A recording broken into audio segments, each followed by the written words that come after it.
rather than pills, it also works very well in improving anxiety and depression. Omega-3 fatty acids, basically from oils like olive or almond oil, it improves the mood also. And poly and monounsaturated fats, decreased risk of obesity causes decreased inflammation and better is the mental health. So if all these things are incorporated in the diet, it reduces the inflammation, it improves the mitochondrial functioning, the gut microbiota improves, the neurogenesis increases, the HPA axis is much better, tryptophan is increases, and oxidative stress reduces, and all these things influences the mental health of a person. So generally, there is this perception that where does the 95% of the serotonin is there? Any guesses? Where does it come from? Sorry? Tryptophan. But in the body, where does it come from? Sorry? Yeah, it is not from the brain. It is basically from the gut that it comes from. And what are we doing when we are treating depression? We are just focusing on the brain, where just 5% of the serotonin comes from. It's basically what comes from the gut influences the functioning of the brain also, as it influences the other parts of the body also. So basically, what the brain and the body needs basically comes from the gut. So when we are treating depression, we are just focusing on the brain and not the gut. If the brain is full of, fatty food and things like that, of course the antidepressants will also not work. So dietary changes plays a very, very important role in management of depression, and generally these things we neglect. We just give the patient antidepressants, and if they don't respond, we keep changing the medications. What kind of diets that have been studied? One is this Mediterranean diet has been studied, where there have been large RCTs. There's a SMILES trial in which just 12 weeks of Mediterranean diet brought about significant improvement in depression, even in the absence of weight loss. So within 12 weeks, it has brought about improvement in symptoms of depression, even when the weight loss was not there. So it was not just dependent on the weight, basically. Ketogenic diet, of course, there needs to be more research on that, but some people have found it to be beneficial in treatment of depression. What they're saying is that basically what is good for your general health is good for your mental health also. So avoid sugary food, refined grains, trans fats, highly processed foods, and processed meats that one needs to avoid. Second important thing that we generally need to focus on is social connection. Somewhere in 1990s, Mother Teresa said that loneliness is the leprosy of the West. And it has come out to be so true in this pandemic, where we saw that because of isolation, the rates of anxiety and depression increased significantly. There's been almost a 25% rate increase in anxiety and depression. The Surgeon General of United States has highlighted this now in his document when he took over, that it is just not the feeling of loneliness, it has grave consequences, and social disconnection increases the risk of anxiety, depression, suicide, and also stress-related physical ailments like heart disease, stroke, and dementia, where social connection is so important. And today we are basically all getting isolated because of social media, basically. What he went on to say that the mortality impact of being socially disconnected is similar to that caused by smoking around 15 cigarettes a day, even greater than that associated with obesity and physical inactivity. So it is such an important factor. In United Kingdom, they've even created a kingdom of ministry of loneliness, basically. It's such a big problem in the West. And it has been seen that in the last 25 years in the West, the number of people who considered themselves to be parts of certain groups like church or synagogue or a mosque has reduced significantly, with a proportionate rise in people suffering from anxiety, depression, and suicide. Of course, there is academicians will always ask for data, but there is still a little lack of data in here. So this needs to be studied basically further. So social connection is a very, very important aspect of treatment of mental illness.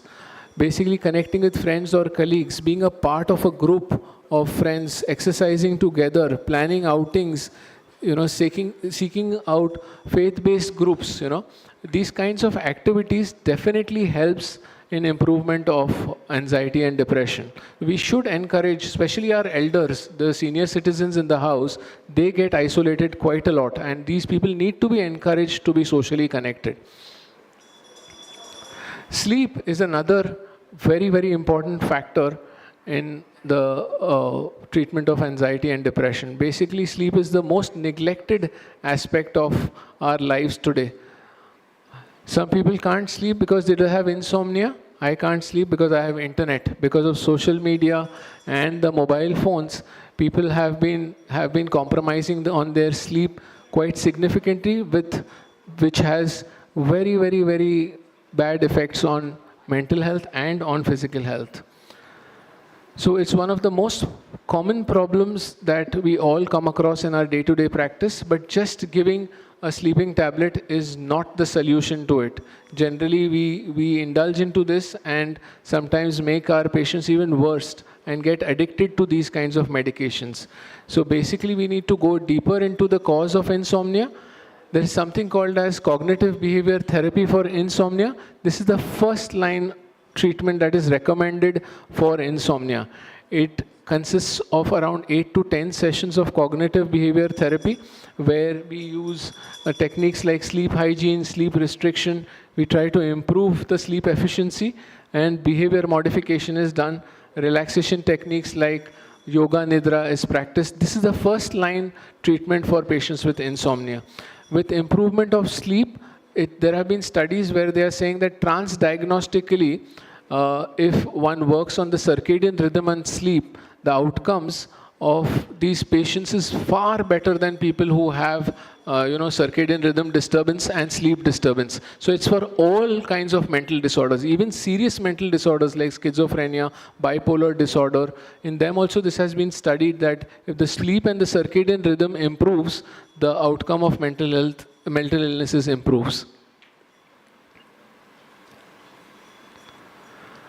As Dalai Lama has rightly said, sleep is the best meditation.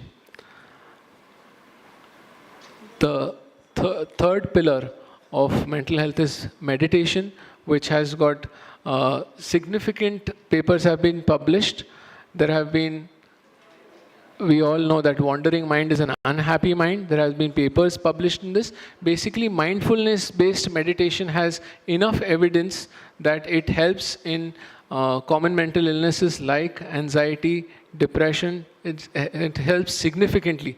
And what is said is that you don't need to meditate for hours and hours together. Even short meditations are very, very helpful. There have been studies which have shown that 15 to 20 minutes of mindfulness-based meditation helps in reducing the inflammation, improving the mood, the anxiety comes down. So this is a very, very important tool that we need to practice and encourage our patients to practice in our fight against depression. Exercise, we all know that is very, very helpful in mood disorders and anxiety, depression. What it is said is that not just aerobic exercise, but resistance training has got a little more benefit than just aerobic exercises. So little weight training has been shown to be more effective in improving the mood. Breathing and anxiety, we all know from our yoga practices that breathing also helps in calming us down and improving our mood and reducing anxiety. We all know that in our yoga practices these things are there. Now West has also shown us that some of these breathing exercises helps us in improving our anxiety and depression. So what has been said is that there have been studies which have shown that people who have a high risk of developing anxiety and depression, even if they followed certain of these lifestyle changes, in them the chances of developing anxiety, depression were lower, And even if they developed anxiety and depression, if they practiced these lifestyle changes in them, the outcomes of the treatment were much, much better. These were studied in people who had very, very high genetic loading for developing anxiety and depression. So these were very high risk population in which these interventions were tried. So my humble request is to look beyond medications, to advise and encourage lifestyle changes in people suffering from anxiety and depression, and not just write one medication and send the patient away. If we do that, we will not see rates of remission that we desire to see, and the patient will have more and more relapses. Thank you. Thank you, Dr. Malik Merchant, for enlightening us so much beyond medications, more into lifestyle modifications, sleep, meditations. Any questions from the audience?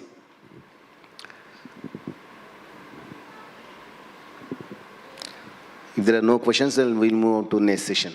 Thank you, Dr. Malik. Sir, you want to? Ma'am, you want to? So, I have the pleasure of inviting the great Dr. Vasant Kumar, who is who doesn't really require an introduction to this audience. I am proud to say that he's part of us today, and he's a past president of Central RSSDI, Research Society for Study of Diabetes in India, and there are so many accolades attached to him. Over to Dr. Vasant Kumar. Thank you, Dr. Lily. I'm just looking at the slides, yeah.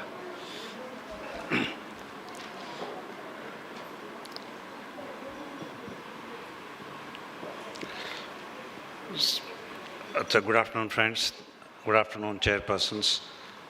So this topic was given to me for a couple of reasons. One reason is Faraz wanted some topic on type 1 diabetes.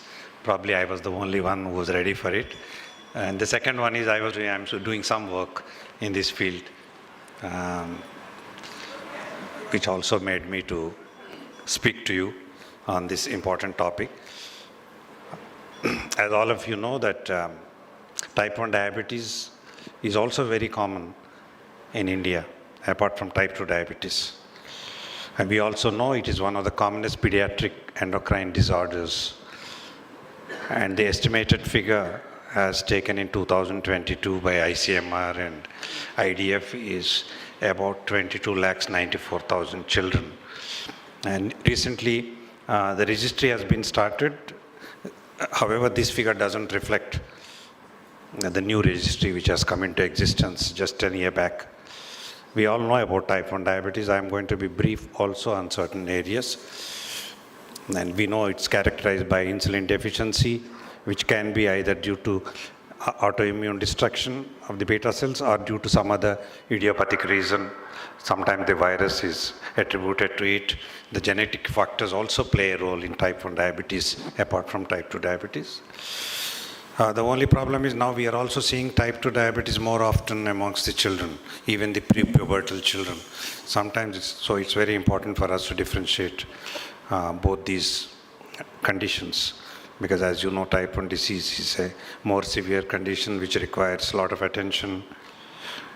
And also remember that type 1 diabetes, of course, is the most common one amongst the diabetes amongst the children. And in spite of all that, it would be sometimes difficult to differentiate type 1 and type 2. I'll enumerate a few reasons why. So type 1 diabetes is what we now call it, and then these are some of the types of diabetes. The numbers actually is increasing. So we have many types of monogenic diabetes. So this is just to enumerate the various types of diabetes that you can see. So if you just look at some clinical ways of differentiating between type 1 and type 2, which are not always accurate, but you can always see. Remember, you always see type 1 diabetes with more symptoms and more acute presentation, and decay is quite possible amongst type 1 diabetics. More so in country like in India, many times they present to you with decay itself. unfortunately. Age of onset is always earlier. Most of the prepubertal cases are type 1, as you know. Weight can be anything, but most of our Indian type 1 children are lower weight. And similarly, some other conditions. So this is what the ICMR registry said.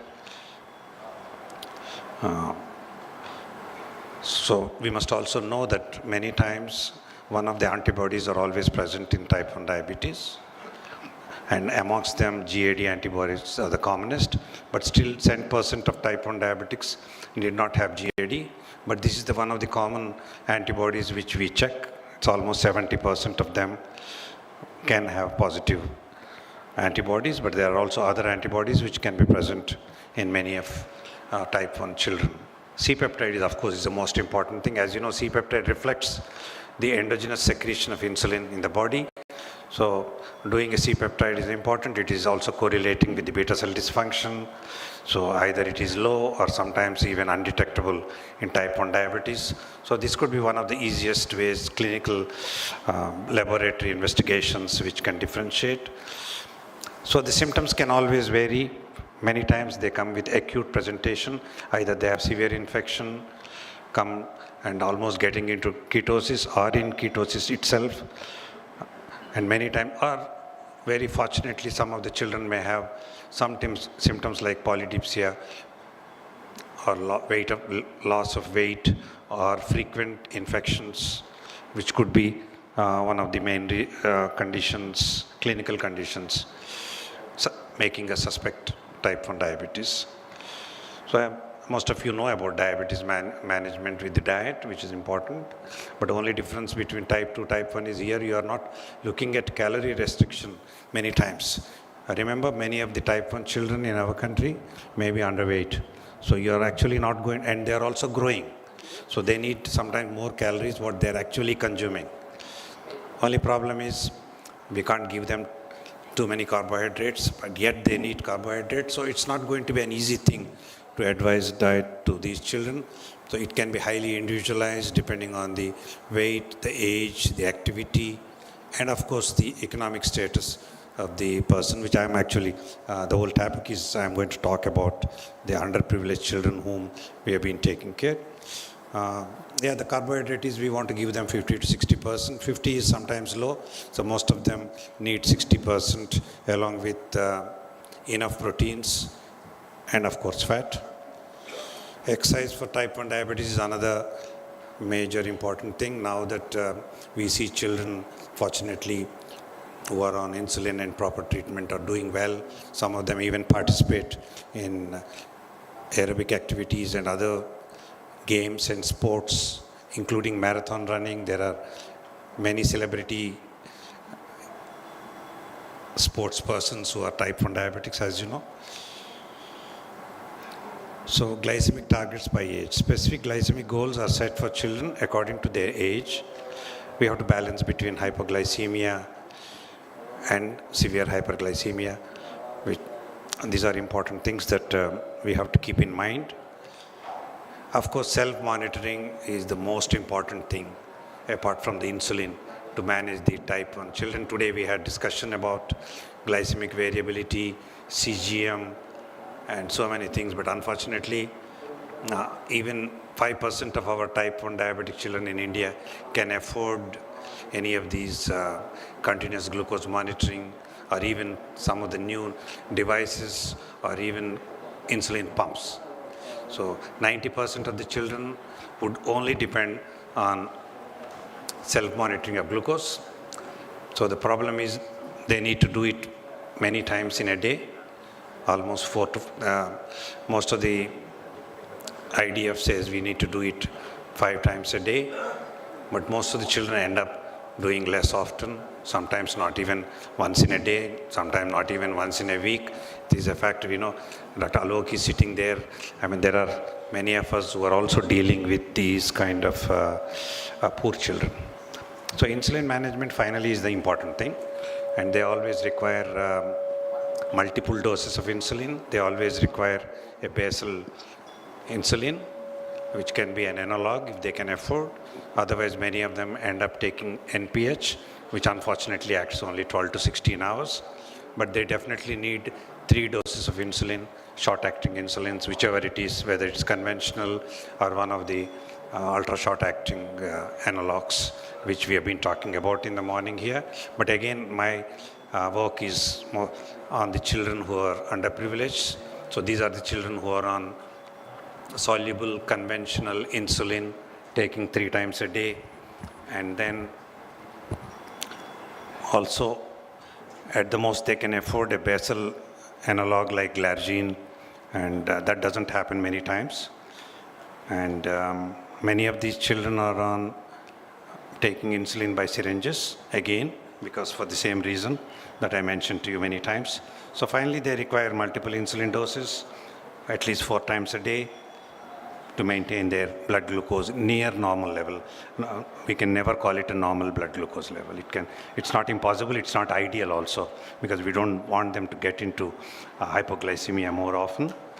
So the idea is 25% of the total daily dose is administered as intermediate acting insulin at bedtime, which can be a long-acting analog if it's possible. The additional doses are given as rapid acting, which I mentioned to you. I already mentioned to you about glargine, which would be a better alternative to NPH. So apart from the acute complications, type 1 diabetic, just as other diabetics, are more prone for chronic complications, which usually happens after 5 to 10 years, depending on their blood glucose maintenance. But most of these children, these are young children. Sometimes you may have a diabetic at 3 years, 4 years, 5 years, 10 years. So their growth retardation is one of the commonest things you find amongst these children. Of course, they have microvascular complications, which are, especially we are talking about nephropathy and retinopathy. Foot care is even more important than when you're talking about type 2 diabetes. What actually worries us more is acute complications in type 1 children. You all know that. Many of these children are prone for infections. It can be respiratory infections, gastrointestinal. Most of them, they end up maybe unsanitary conditions they live in, which all lead to more complications, along with uncontrolled diabetes. So it's a situation worsening because of all these reasons. And hypoglycemia is one of the other major acute complications amongst these children, because sometimes they have without monitoring, they take the dose, or after the dose they don't eat, because I already told you these children are on soluble insulin. They are not on analogs which they take just before the food or after food. They need to wait. So sometimes they can't wait, or they skip the meal. So hypoglycemia is also very common amongst the children whom I've been involved in managing for last almost 2 decades now. So there are many challenges, as I mentioned. Most of these children consume high carbohydrate diet, which is deficient in proteins, because carbohydrate is the only cheap source of calories for these children. So what do? Most of the time they eat rice or roti all the times. They end up eating at least 80% of their calorie source as just carbohydrate, and that too refined carbohydrate, because sometimes even the government is supplying refined rice to these poor children. So they start the first meal with rice, which is very difficult to convince the parents if the child is younger. So because of these high carbohydrate intake, their insulin requirements are very high. This is one thing, many of you may not know that.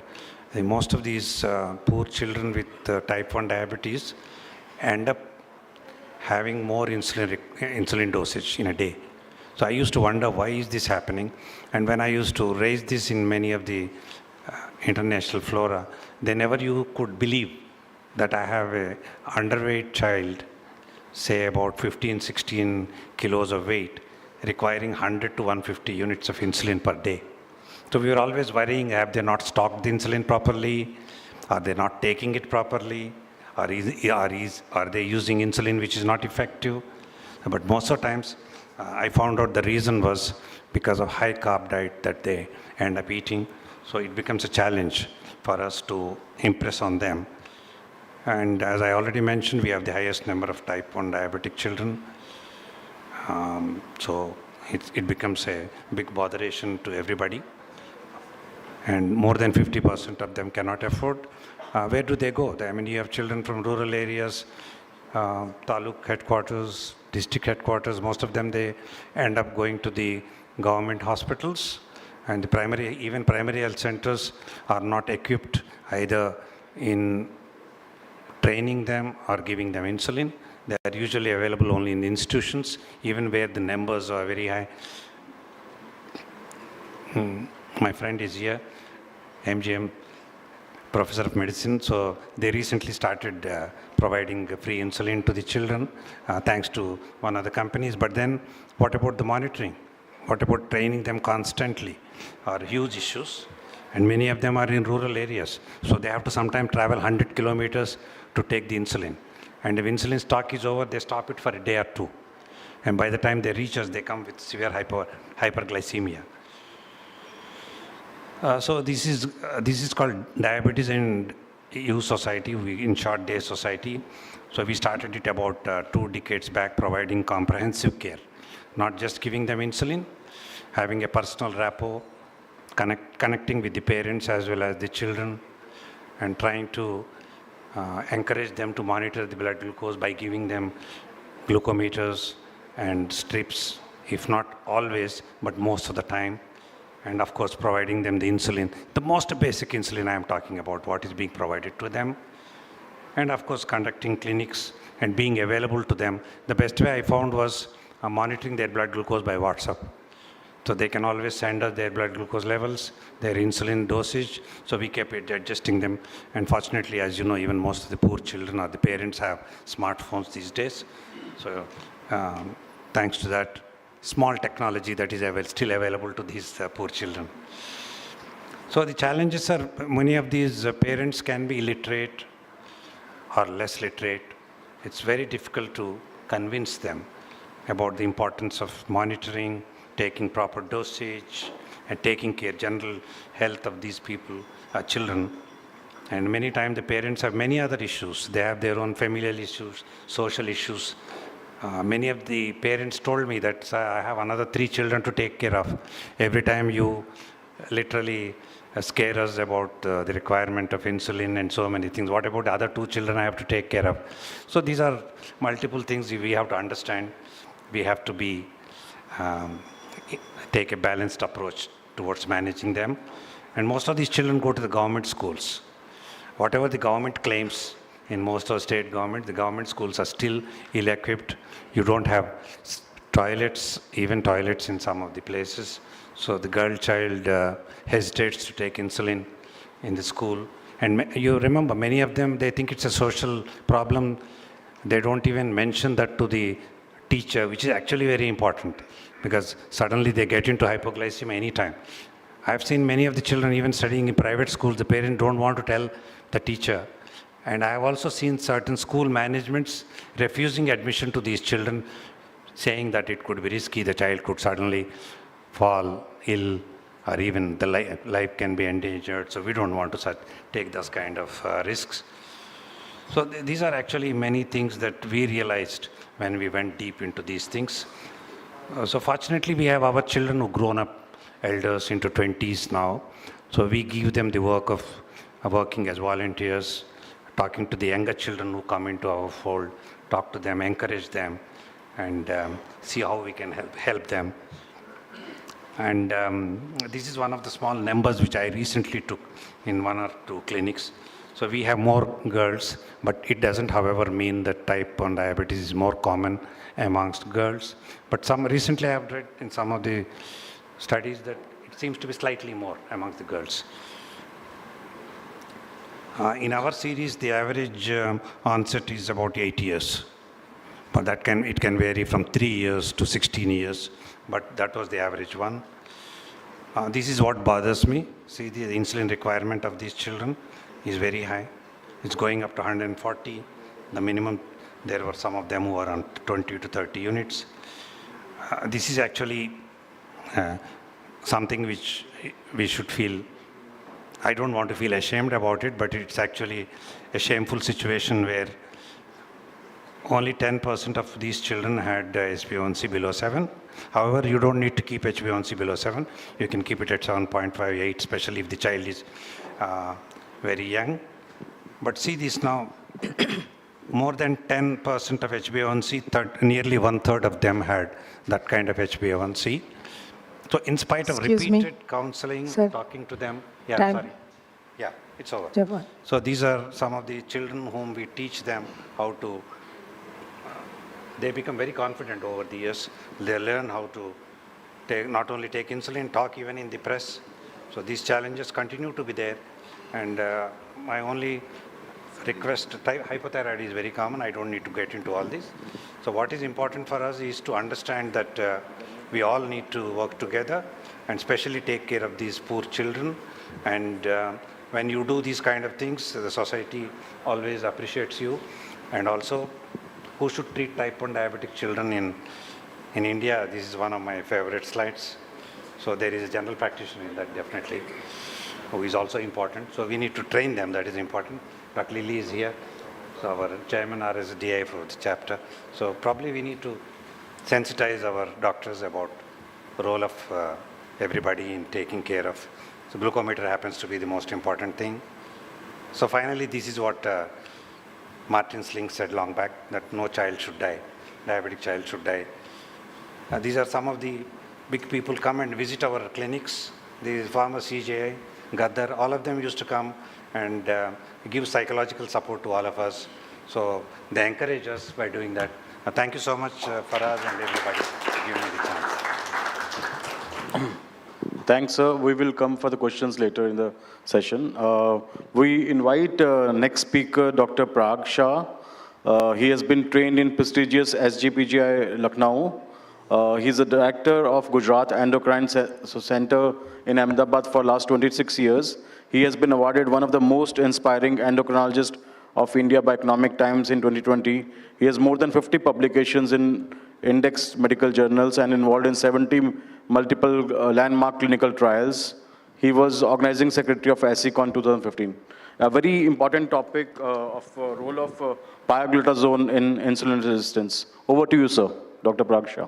Good afternoon, everyone. What I'll be discussing in last 15 minutes or so about one of the old molecule went into some controversy, but it is still a very useful molecule specifically for the Indian type 2 diabetic patients.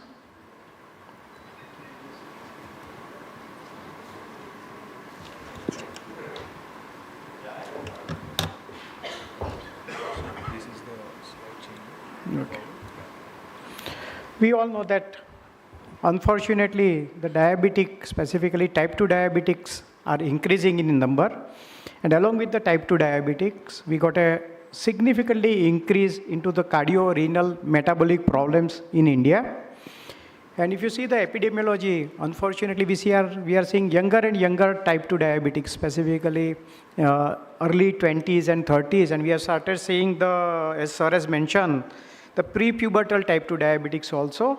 And we have a different phenotypes. We got a lower BMI, we got an increased central obesity, we got a significant increased insulin resistance, and we got a faster and more prolonged, more rapid conversion from the pre-diabetics to the type 2 diabetics. So what is our Indian phenotype for type 2 diabetic?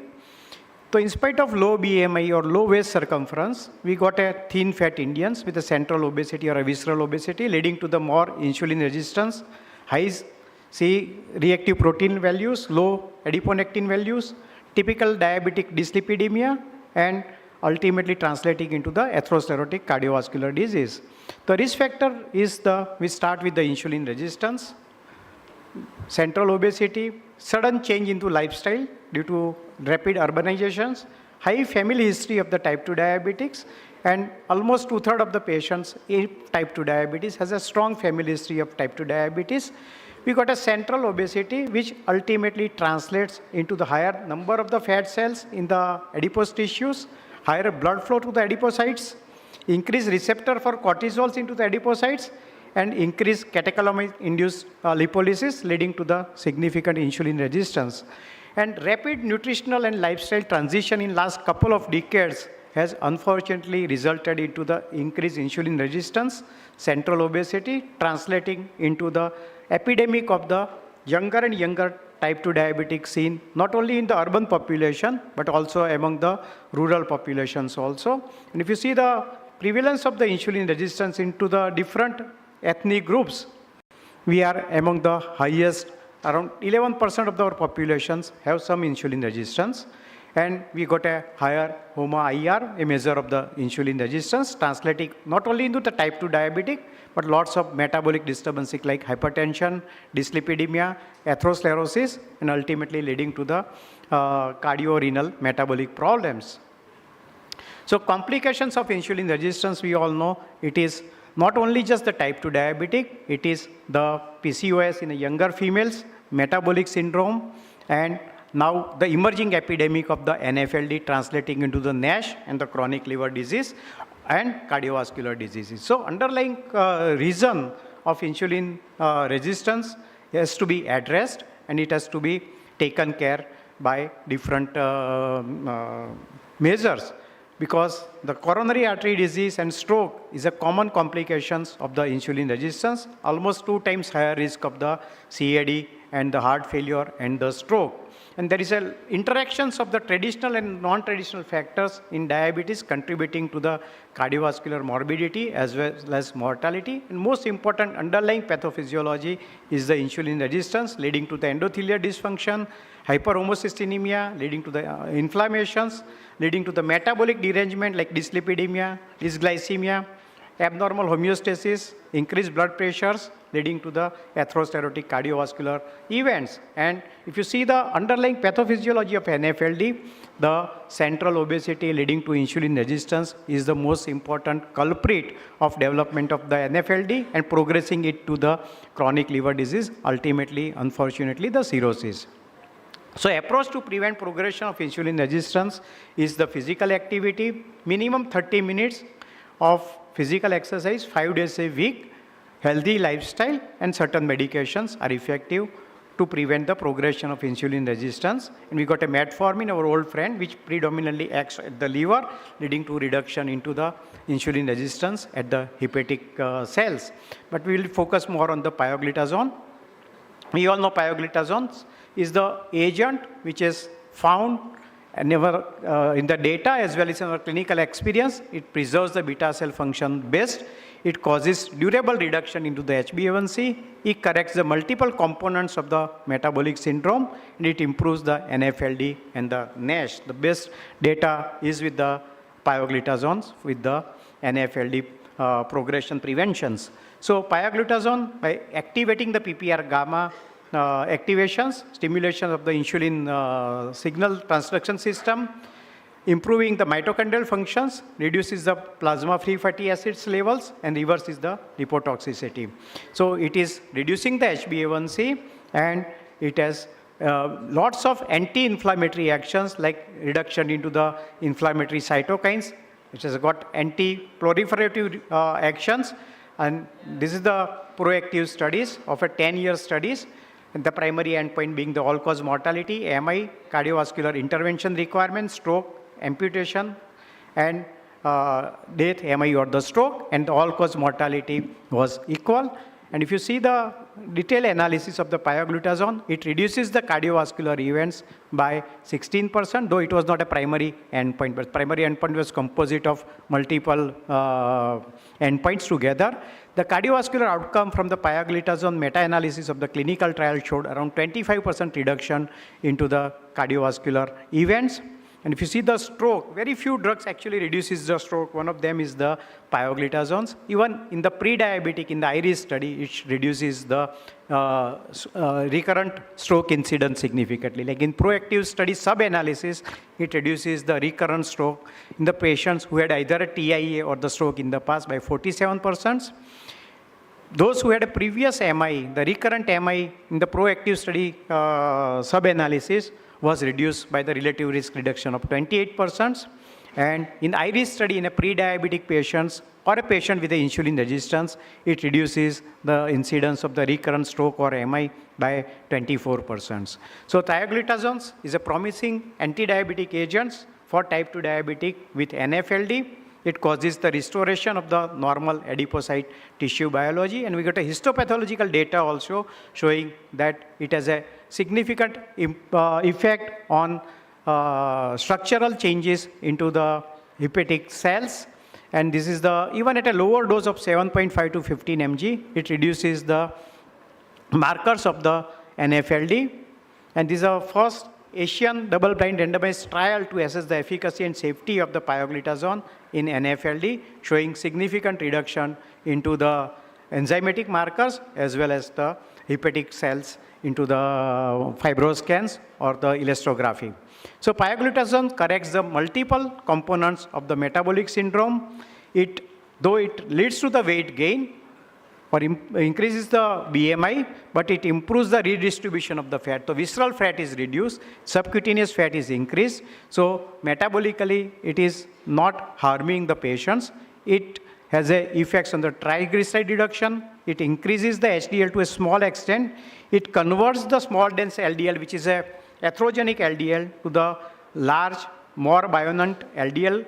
It improves the endothelial dysfunctions. Of course, it improves the HbA1c, it improves the beta cell functions, it reduces the inflammatory markers, it reverses the lipotoxicity. It is having a good data of improving into the NFLD or the NASH.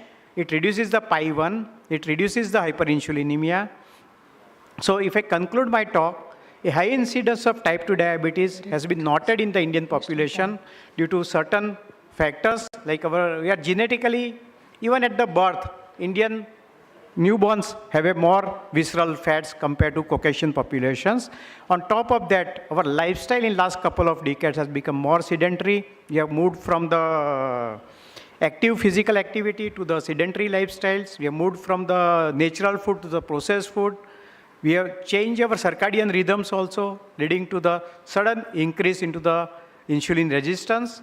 Lifestyle changes due to rapid technological advancement, urbanizations, altogether has significantly increased the insulin resistance and subsequently significant increase into the metabolic problem. And insulin resistance, as I mentioned, is the root cause of the cardio-renal and the metabolic problems, leading to the vascular complications, atherosclerosis, hypertension, dyslipidemia, NFLD translating into the liver cirrhosis. Now, alcoholic liver cirrhosis, compare that with the NFLD-induced cirrhosis. NFLD-induced cirrhosis has become more prevalent compared to even alcoholic cirrhosis, and it has become a major health problem which has actually has very few drugs to take care of the cirrhosis. Once cirrhosis occurs, liver transplant again is a very difficult and practically non-approachable for majority of the patients. So pioglitazone is a potent insulin sensitizer, which unfortunately went into the controversy by the Dr.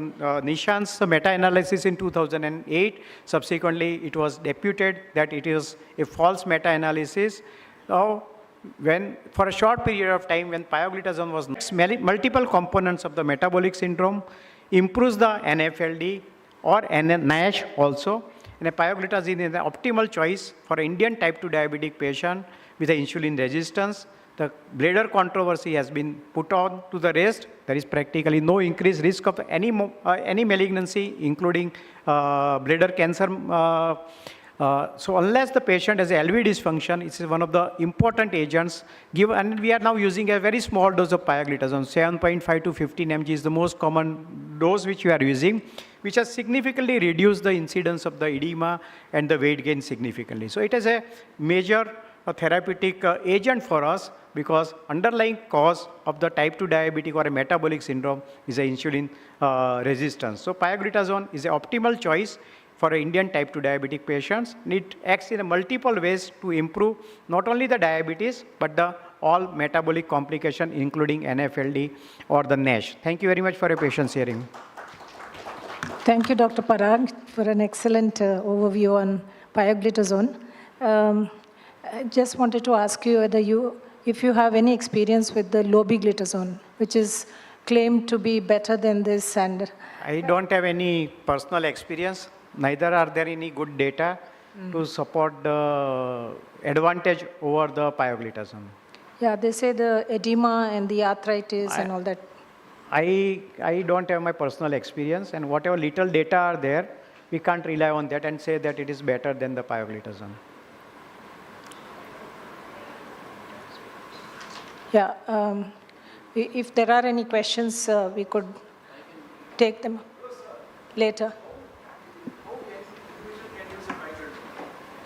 Sorry? Yeah, pioglitazone can be used in a type 2 diabetic patients who has a significant insulin resistance, who don't have any other contraindications, like LV dysfunctions. Yeah, you can use in younger patients. This is better actually to use rather than using after 10 years of diabetic where there are chances of LV dysfunction is very high. So recently detected type 2 diabetic without any significant comorbidities is the best agent because it preserves the beta cell functions and it improves the metabolic health overall. So young, recently onset diabetics are a better patients to be on pioglitazone than those who are having a 10 years or 12 years of diabetic with a likely LV dysfunctions. So always better to use in a younger populations at an early stage of type 2 diabetic.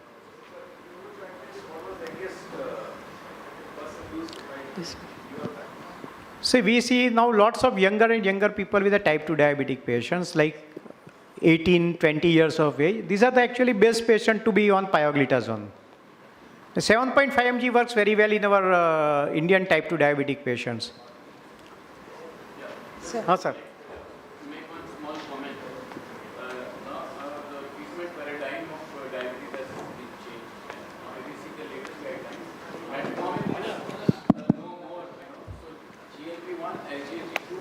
And I think pioglitazone, these three molecules would be the best, Yes. combination. So Yes. GLP-1, SGLT2, and pio. Yes, I don't know why we are not using.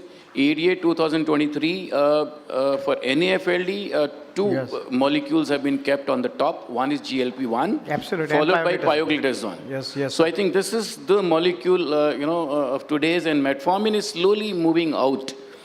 Because it does not have any cardiovascular benefits. And so if we go by the benefits, these are the molecules. So that brings us close to this session, this talk. Thank you, sir.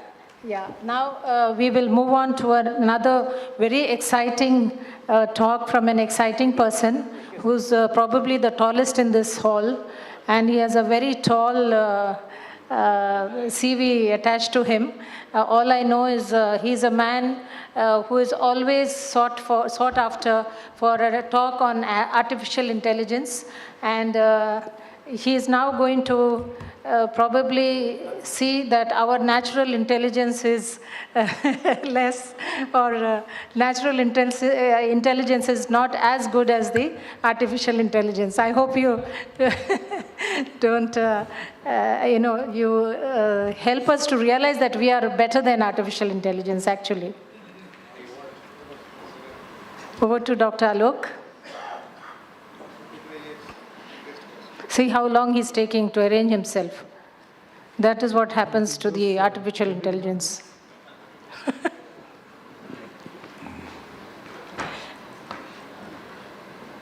We start to my.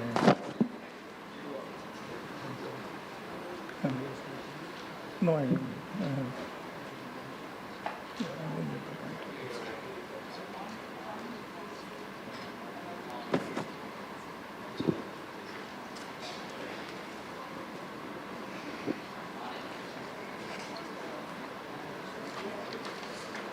Can you change to my slide or mine? Good afternoon. Am I audible? Yes. Is this mic working?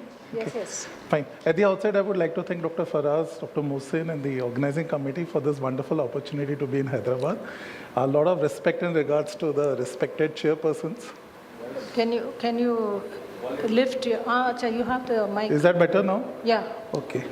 And thanks for those very kind words, ma'am. That's very kind of you. And a lot of respect to all the stalwarts of the dais. At the end of the day, we invented AI, so we can't be inferior to AI. That's the first thing. Never consider that you will be replaced by AI. You cannot be. So talk a little slow, Baba. You're so fast. But what is commonly said is true. Doctors who are not proficient with AI will be replaced. So if you are techy with AI, you will not be replaced. And I'll give one statement at the end, which I'll come to that later. But let me start my presentation so that I don't waste the time. And this is my disclaimer. So AI has been used liberally by me to prepare the PowerPoint. And I prepare all my conferences slides today through AI. And I think ma'am knows that. I give a lot of presentations through AI. And nobody's paying me for this. Something to really ponder upon very seriously. As you can see, in 1876, it was said the Americans need the telephone, we do not. We are messenger boys. In 1946, Darrell said television will not be held on to any market. Who will sit and stand in front of it? And in 2007, it was said there is no way the iPhone will get any market share. And this was spoken by Steve, who was the CEO of Microsoft when Windows 8 was launched. So you see, things have changed a lot. And today also, a lot of people are scared of AI. I really don't know why they should be scared of AI. So why is AI important? I'll just take 10 minutes. I'll request the chairpersons to give me 10 minutes to complete the presentations. Then I will take you through AI live. I'll show you things live over here. So why? See, the necessity is the mother of invention. Why do we need AI in our medical practice? AI is there in practically every walk of life besides medical practice. Medical science has improved. People are growing longer. People are staying longer on this planet. People are doing better. Diabetes and hypertension and strokes today are recovering much faster. Morbidity, mortality has come down. So the patient population has grown. Demographics, you are dealing with a lot of senile population today. And chronic metabolic diseases like diabetes, hypertension, coronary artery disease, we all know are increasing by bounds and leaps because they are curable. Your patients are ready to go to court. They are ready to take multiple opinions. They have a Google doctor with them in their house. They want an accurate answer. They want a quick answer. Today, doctors have to be like instant coffee. And today, the mantra in the word is precision medicine. You cannot tailor your patient to suit your prescription. Your prescription has to suit your patient. So it's like I deal with certain patients who have lunch in London, dinner in Paris, morning breakfast in Delhi. How do you work with such people? You can't, I'm sorry? You can't adjust you can't tell that my diet and my medicines have to be this. Dr. Parthakar said something very beautiful once, that you have a truck driver. What anti-diabetic would you prefer? We thought of so many cheap medicines. He said, no, Trulicity is a drug of choice because it's once a week. This guy does not even get to go to the toilet to pass urine. So this is a drug which will suit him. So a lot of precision medicine is there. And you need to give outcomes which are challengeable and curable in different courts of law. So that's why artificial intelligence is coming in, and I'll directly go into the pudding. The proof of the pudding is in eating it.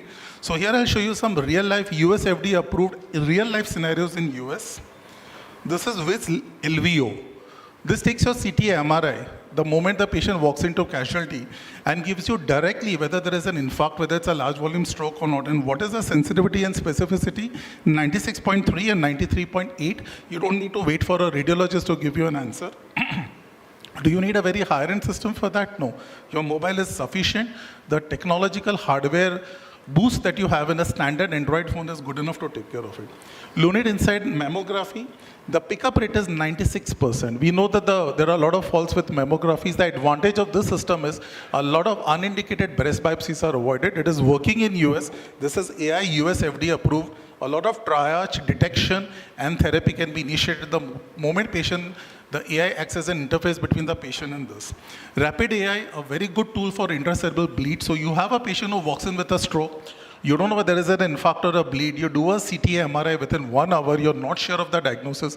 The radiologist is not sure. It's a very small lesion. This will pick up with a sensitivity of 95%, specificity of 94%, and your entire treatment, whether you want to give anticoagulant or not, changes totally. This is QXR by Cure, which is an Indian startup. They have scanned more than 3.5 million X-rays. They can pick up tuberculosis. They can pick up COVID. They can pick up early diabetes because of fat in the mediastinum. So many things are picked up to the tune of 87 to 92%. So it's actually working in Nanavati in Mumbai. So in radiology, there are so many applications. You don't have to give a high contrast. The exposure to the patient is less. You need an interface between this and the radiologist. The time to diagnosis is very short. A patient sitting in a rural area, in a village, can get a CT MRI done, and a person sitting in Mumbai, Leelavati Hospital can give the diagnosis through AI, which is accurate and timely and quick. How does it work in radio imaging is something I've shown you, but basically what happens is, I'll just deal with this. There are multiple layers of neurons. We call them neurons. So these are multiple layers of algorithms. It goes from 1 to 3rd to 4th to 4th, and this is how machines learn. They go through the algorithm and run and relearn. And they pick up that learning and they go further and give you a more accurate diagnosis. Now let's come to some clinical support. I'm going very fast, and there is a lot of data I can't cover in 10 minutes. I'll just touch the high spots. A huge amount of clinical support is working in real life. In Mayo's clinic, cancers are picked up in real life. Patients admitted in the ward, AI works on the biodata, the history, the geography, the ethnicity, and everything, and looks into all that and gives you a prediction and the treatment guideline for that patient for lung cancer, which is very successful, and Mayo is using it. Look at this acute kidney injury, which is going on in real life in UK in Royal Free Hospital. We pick up renal failure through creatinine reports and urine albumin output and urine output analytics, at least 6 to 8 hours for us to make a diagnosis in the intensive care. Over here, around 2 days, here they pick it up much faster, and they even go to the diet of the patient and the ethnicity, and they can predict what would be the renal status, and they can pick up an acute kidney injury, and the treatment can start much earlier than the clinician can do that, and that is in real life. Stanford University is using it heavily for skin diagnosis cancers. University of California is using the AI-powered clinical decision support for sepsis pickup before even your PCT comes positive. University of Alabama in Birmingham is using AI to diagnose diastolic and systolic heart failure and initiate therapy. And they have shown very clearly, if I can show you the data, that the mortality has come down through AI-enabled heart failure therapy done otherwise. These are some of the data which was done in Hyderabad, 2,278 patients. They were to pick up in the mass public pre-diabetes and pre-hypertension, which your clinical support and your clinical tool and massive amount of publicity cannot pick up, and they could find out through conventional methods. They realized that the scores were from 0.239 through conventional method to 0.671 in AI based, and the ratio, the percentage was much higher for pre-diabetes and pre-hypertension, and AI is known to do forest analysis in a much superior manner than the conventional method. As you can see, the risk stratification was much higher. This is something which is very good in the Chinese population, 35 years, probability that you will develop hypertension after 5 years. So you're a normotensive. The probability you will develop a hypertension and stroke was picked up in this study. As you can see, there are 3 layers of neurons over here. We call them neurons. And they looked into your fruit intake, your vegetable intake, your ethnicity, how much of non-veg do you eat, how much you exercise, what has been your schedule for the last 5 years. And they can give you a much accurate prediction of you will become a patient, which nobody can do today. So it's like, watching that movie of Tom Cruise where they could predict a murder will happen after a few weeks through this person. Something like that, and it is coming a reality, and this is the paper which is published. And you can see the area under the curve was much superior than conventional methods. So it's going to change the whole dynamics of the future tomorrow. Now, what is important here is something which I have found by reading a lot of literature is blood pressure variability. We are talking of glycemic variability. We know that glycemic variability is superior to hyperglycemia. Nobody is talking today in any conference on blood pressure variability. At the most, we do ABPM. They can pick up blood pressure variability, and they can predict in the next 4 weeks, you'll have an IC bleed. And they do it very accurately. And all this is being done without using a cuff on your skin. So a cuffless, normal method, just an AI implementation of the parameters of the patient through various AI algorithms, and you get such answers. Vasant sir has spoken very beautifully about type 1 diabetes and its relevance. The biggest problem with type 1 diabetes is getting sugars under control without hypoglycemia because they're on insulin. And if you see the latest insulin pumps have incorporated AI technology, they can decide how much bolus is to be reduced 3 days back, so that this child does not go into hypoglycemia. A lot of work is being done. I've been part of some of these meetings, and a good amount of work has come down, and the number of hypos have actually come down. And we all know Dr. Bansi Sabu has been doing some work in his Zen clinic, and he's got some very good response on using AI algorithms in predicting hypoglycemia. Now, this is a video which I want you to listen to. So I hope you can listen to this. Is this audible? Our ambient workflow in Next-Gen Mobile. Startup does, and what this AI does is listens to the story, investigations, suggests treatment, gives you the whole thing on your EMS, directly entered into the talks and links it to your EMS of you, and that's it, and that is where you go. And as you can see over here, What's going on? See,